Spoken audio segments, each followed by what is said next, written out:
오늘 우리에게 주신 하나님의 말씀은 야고보서 3장 13절에서 18절 말씀입니다.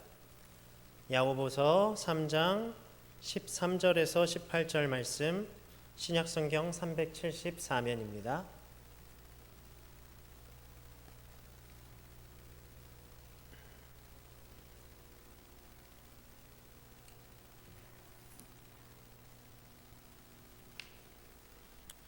야고보서 3장 13절에서 18절 말씀 우리 번갈아 가면서 읽겠습니다.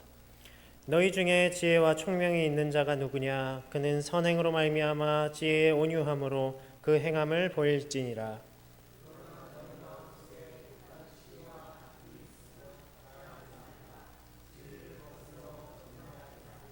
이러한 지혜는 위로부터 내려온 것이 아니요 땅 위의 것이요 정욕의 것이요 귀신의 것이니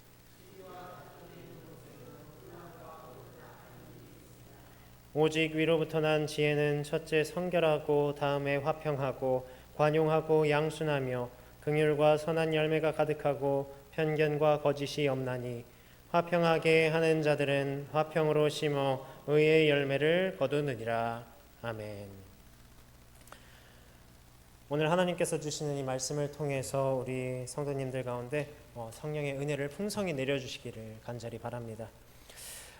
우리 한국인들이 아주 애용하는 4대 접두사가 있습니다. 혹시 들어보신 적 있으실까 모르겠어요. 아니, 근데, 진짜, 그리고 마지막으로는 우리 한국에서 제일 많이 쓰는 욕이죠. 18.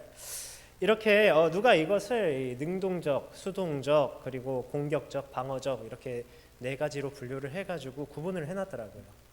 뭐 수동 공격적인 아니, 그리고 수동 방어적인 근데, 그리고 능동 방어적인 진짜, 그리고 그 욕은 이제 능동 공격적인데, 뭐 성도님들께서도 그런 욕까지는 안 하시더라도 아니, 근데, 진짜 이 말 굉장히 많이 쓰셨을 거예요. 오늘도 아마 많이 쓰셨을걸요. 네, 그렇게 생각이 됩니다. 그런데 이 접두사들은 보통 언제 씁니까? 우리가 물론 긍정적인 이야기를 할 때, 예를 들면 누군가를 칭찬할 때, 아니 이 목사님, 이호건 목사님, 아니 근데 진짜 설교가 좋더라, 뭐 이런 식으로 쓰이기도 하지만 보통 쓰일 때는 부정적으로 쓰입니다. 뭐 예를 들면 이런 것이 있죠. 뭐 회사 동료가 내 마음에 안 들게 일을 해요. 또 내 생각과는 다르게 행동합니다. 그럴 때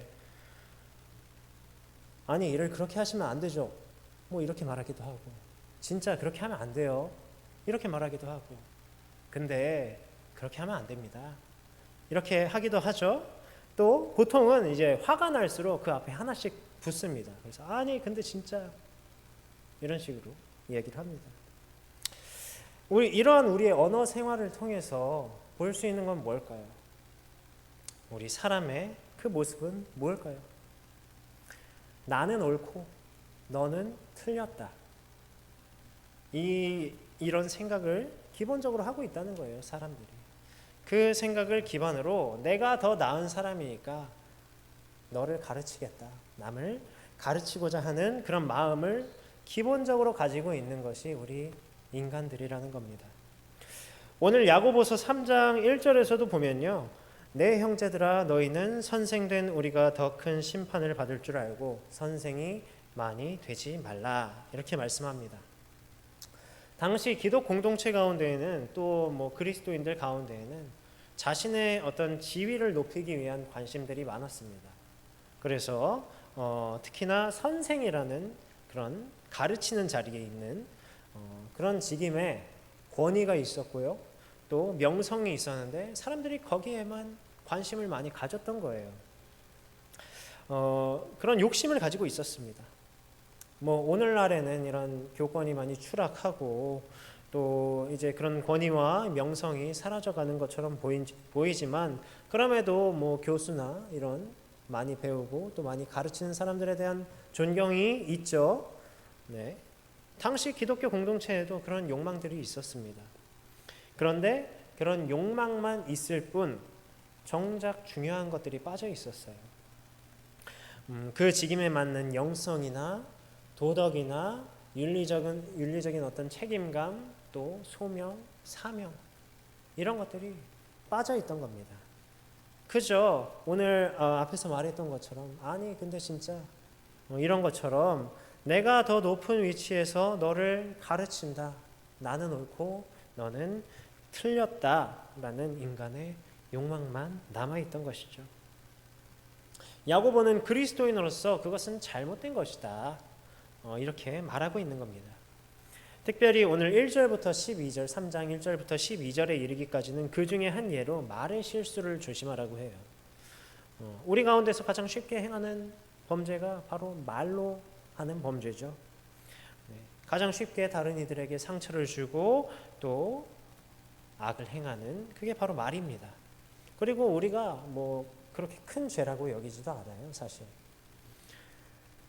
그러나 결국 내 안에 악함들이 이 말을 통해서, 혀를 통해서 속에서 튀어나오게 되고, 가지고 있던 욕망들이 현실화되는 것이 이 입술을, 말을 통해 죄를 짓는 것이죠.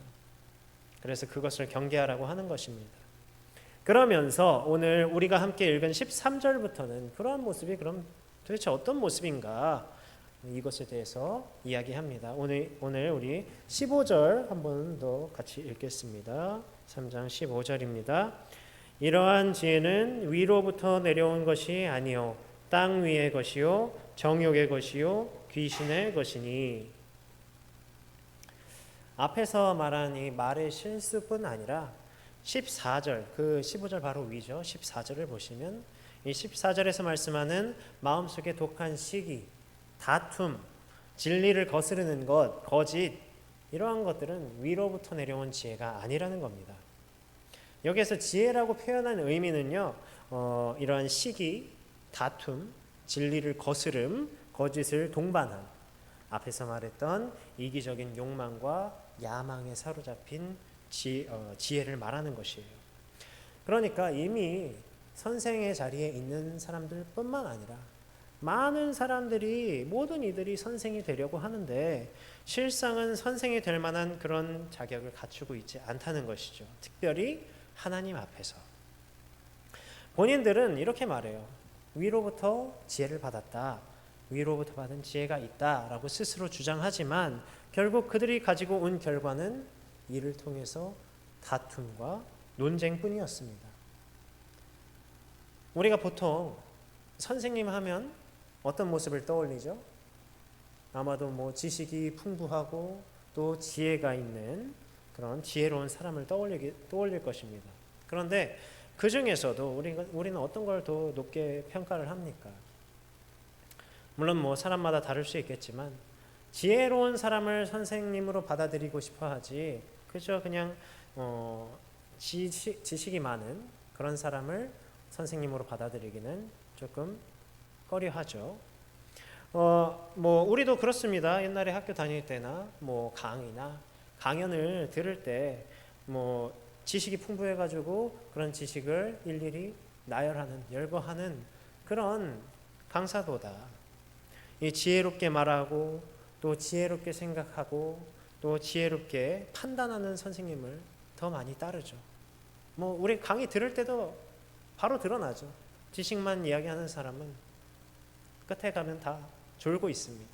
눈 감고 있죠. 근데 이 지혜가 풍부한 그런 사람들의 강의를 들을 때는 귀가 쫑긋이고 눈이 번쩍번쩍하고 그를 통해서 더 많은 걸 배웁니다. 이 지식만 늘어놓는 것은 다른 것으로 충분히 대체할 수 있지만 지혜를 배우는 것은 이제 그것을 활용하고 일상 속에 또 적용이 필요한 것이고 또 지식을 사용하는 것이니까 어쨌든 그러한 지혜가, 그렇게 중요한 지혜가 선생으로서 필요한 것인데 그 지혜 가운데에서도 오늘 말하는 것은 그 지혜 가운데에서도 또 나뉜다는 겁니다. 아무리 겉으로 보기에 지혜로운 것처럼 보여도 실상 그 안에 이기적인 욕망과 또 야망에 사로잡힌 그런 지혜는 오늘 말씀처럼 땅 위의 것이고 정욕의 것이고 귀신의 것이라고 말해요. 그러니까 올바르지 않다는 거죠. 진짜 지혜가 아니라는 겁니다. 오히려 이들이 말하고 있는 지혜는 그때 당시에 헬라적 지혜, 특별한 지식이나 훈련을 받은 그런 전문가와 같은 그런 측면에 머무는 것이죠. 그렇다면 진짜 지혜는 무엇인가? 이와 대조해서 15절 앞부분에 이렇게 표현합니다. 위로부터 내려온 것. 지혜를 위로부터 내려온 것이라고 해요. 진정한 지혜가 있는데 그것은 위로부터 내려왔다는 겁니다. 그 위는 어디겠습니까? 바로 우리의 창조주이시며 구원자이신 삼위일체 하나님을 말하는 것이죠. 하나님의 나라를 말하는 것입니다. 그러면 위로부터 내려온 지혜는 어떤 것일까요? 우리 13절을 함께 읽겠습니다. 13절입니다. 너희 중에 지혜와 총명이 있는 자가 누구냐? 그는 선행으로 말미암아 지혜의 온유함으로 그 행함을 보일지니라. 아멘. 네, 약간 말이 어려울 수 있는데 선행으로 말미암아 지혜의 온유함으로 그 행함을 보일지니라.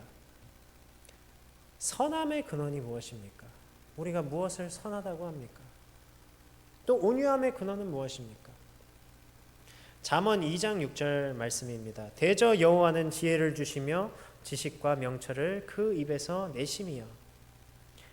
하나님께서 이 땅을, 이 세상을 창조하신 분이시기 때문에 이 세상의 모든 원리 또한 하나님께서 창조하셨습니다. 때문에 모든 기준이 하나님께 있는 거예요. 모든 근원이 하나님께 있는 것이죠. 그리고 모든 것이 하나님께 속한 것입니다. 때문에 지혜도, 지식도, 명철도, 선함도, 온유함도 모두 하나님께로부터 온 것이죠. 이것을 잘 요약해주는 말씀이 똑같이 잠언 9장 10절 말씀입니다. 여호와를 경외하는 것이 지혜의 근본이요 거룩하신 자를 아는 것이 명철이니라. 즉 지혜라는 것은 하나님을 아는 것을 말합니다. 그리고 여호와를 경외하는 것이 명철이에요. 하나님께서 이 세상의 근원이시고 원리이시니까. 오직 하나님께서 우리가 사는 이 세상의 시작이고 끝이기 때문에, 그리고 영원한 것이기 때문에 여호와 하나님을 경외하고 그분을 아는 것이 그 어느 것보다 위에 있는 진리이며 지혜라는 것이죠. 결국에는 모두 하나님으로부터 온 것이기 때문에. 얼마 전에 이 광화문에 갈 일이 있어서 광화문 교보문고에 들렀다가 한쪽 편에 이렇게 작가들이 그림을 전시를 해놨더라고요. 근데 그냥 그림만 있는 게 아니라 작가에 대한 설명과 함께 그 그림을 그리게 된 그 영감을 받은 책들을 이렇게 같이 놓았습니다. 그거를 먼저 보고 그 다음에 작품을 감상하니까 어떻겠어요? 훨씬 그 작품을 이해하기가 쉽고 또 감상이 풍성해지더라고요. 그 작품에 담긴 붓터치 하나, 색감 하나하나가 이 작가의 의도가 담겨 있고, 그 때문에 작가가 도대체 어떤 사람인가, 어떠한 생각을 가지고 있는가, 그의 삶은 어땠는지를 알고 모르고 감상하는 것은 굉장히 큰 차이가 있는 것이죠. 작가의 의도를 이것을 제대로 알고 본다면 작가의 의도도 제대로 파악될 것이고, 또 작가도 그러한 자신의 의도를 알아줄 때 기뻐할 것입니다. 이처럼 우리 또한 하나님께서 우리에게 주신 이 세상을 살아가는 것에도 마찬가지예요. 바로 하나님을 아는 지혜, 하나님을 경외하는 그 지혜, 이 가운데 있을 때에 하나님께서 우리에게 허락하신 이 세상이 더욱 풍성해지는 것입니다. 하나님과 함께한 가운데 더 풍성한 은혜를 우리가 누릴 수 있는 것이고요. 하나님의 의도대로 그분의 지혜를 따라서 그분의 선을 우리가 행함으로써 이 땅 가운데에서도 하나님의 나라를 이뤄가는 것이죠. 그것이 곧 무엇이겠습니까? 하나님의 뜻을 따르는 것, 하나님의 기쁨이 되시는 거죠. 우리 또한 기쁘고. 그런데 이러한 지혜를 따르지 않는다는 것은 곧 무엇이 되겠습니까? 하나님의 의도와는 멀어지는 것을 말합니다. 하나님에게서 나온 지혜가 아니라 땅 위에서 인간의 정욕과 사단, 마귀의 이런 유혹에서 나온 지혜처럼 보이는 것들이죠.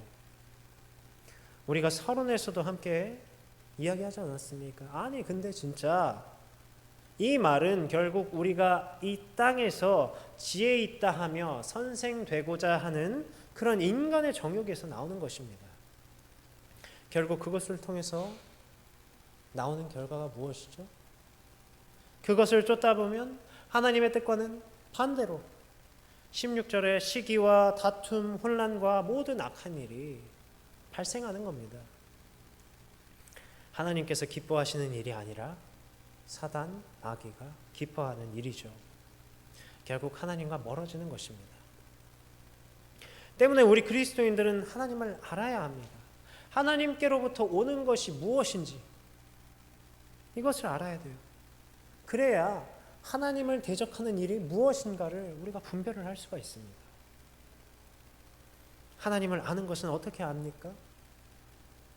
가장 우리에게 잘 전달하고 있는 것이 바로 성령의 감동으로 쓰여진 성경이죠. 성경을 통해서 하나님은 자신을 우리에게 드러내시고 계시하십니다. 성경을 통해 우리에게 계시하는 하나님을 우리는 경외하는 것이죠. 그리고 경외하는 자로서 하나님의 택함 받은 자들로서 오늘 말하는 하나님께로부터 오는 지혜를 닮아가는 것입니다. 그것이 오늘 말하는 너희 중에 지혜와 총명이 있는 자가 누구냐? 그는 선행으로 말미암아 지혜의 온유함으로 그 행함을 보일지니라. 이 13절의 말씀입니다. 그렇게 되면 어떻게 되겠습니까? 하나님의 백성의 모습을 통해서 또한 하나님이 나타나게 됩니다. 성경을 모르고 복음을 모르고 이 믿음 안에 있지 않은 자들에게까지 우리가 하나님께로부터 온 자들로서 그분께 온 그 지혜를 닮아가는 자들로서 하나님의 뜻을 전하는 데까지 확장될 것입니다. 세상이 말하는 지혜, 이 땅 위에서의 지혜, 이 정욕의 지혜가 아니라 오직 위로부터 하나님께로 온 그 지혜를 따라 살아감으로 이 땅 가운데 하나님의 나라가 선포되는 것이죠. 그렇다면 위로부터 난 지혜는 우리 삶 가운데에서 이 지금 우리가 살아가는 이 땅 가운데에서 어떠한 모습으로 나타납니까? 우리 17절 18절을 다 함께 읽겠습니다. 17절 18절입니다. 오직 위로부터 난 지혜는 첫째 성결하고 다음에 화평하고 관용하고 양순하며 긍휼과 선한 열매가 가득하고 편견과 거짓이 없나니 화평하게 하는 자들은 화평으로 심어 의의 열매를 거두느니라. 아멘. 우리가 지난 야고보서 2장에서 차별하여 대하지 말라는 말씀을 나누면서 이런 이야기를 했습니다. 우리가 이런 그 성경의 교훈을 보고 어떤 세상의 윤리, 이 도덕적인 교훈에서 이 말씀이 끝나서는 안 된다고 그랬었죠. 왜? 왜냐하면 이 말씀을 우리에게 주신 이유, 이 말씀을 하나님께서 우리에게 하신 이유, 그 근원, 즉 근원 되시는 하나님의 성품을 우리가 헤아려야 하기 때문이에요. 그것이 하나님의 뜻이고 하나님을 닮는 것이기 때문에. 이처럼 위로부터 난 지혜, 첫째 성결하고 화평하고 관용하고 양순하며 긍휼과 선한 열매가 가득하고 편견과 거짓이 없는 것, 이것이 그냥 우리가 세상에서 말하는 윤리나 도덕으로 끝나는 것이 아니라 하나님으로부터 온, 하나님께서 이 땅을 창조하시면서 이러한 원리대로, 이 하나님의 원리대로, 하나님의 그 성품대로, 하나님의 뜻대로 이 세상이 번성하기를 우리에게 바라셨던 것임을 우리는 기억해야 하는 것입니다. 그러나 세상은 이와 정반대로 가고 있죠.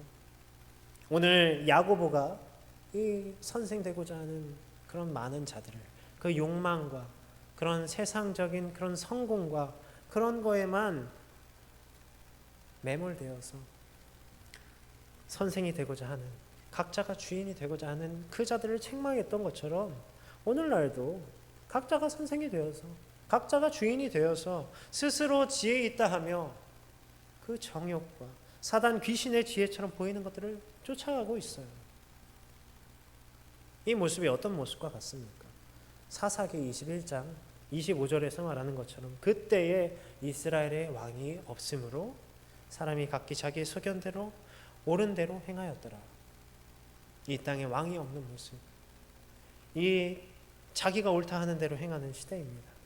그러나 그 결국은 무질서로 가고 죄악으로 하나님을 대적함으로 끝이 나는 거죠.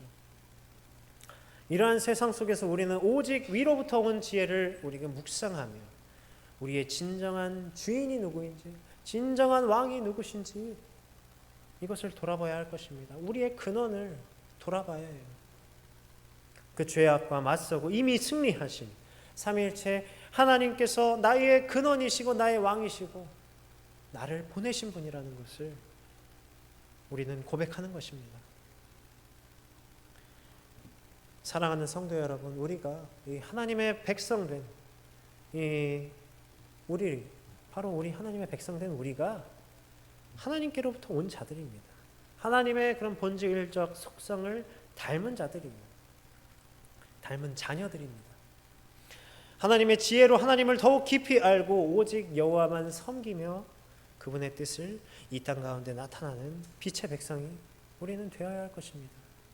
때문에 세상의 지혜도 아니고 사람의 지혜도 아니고 오직 하나님께로부터 온, 위로부터 온 그 지혜를 쫓으며 하나님께서 우리에게 주신 이 땅에서 이 더욱 풍성한 은혜를 누리시는 저와 여러분 되시기를 바랍니다.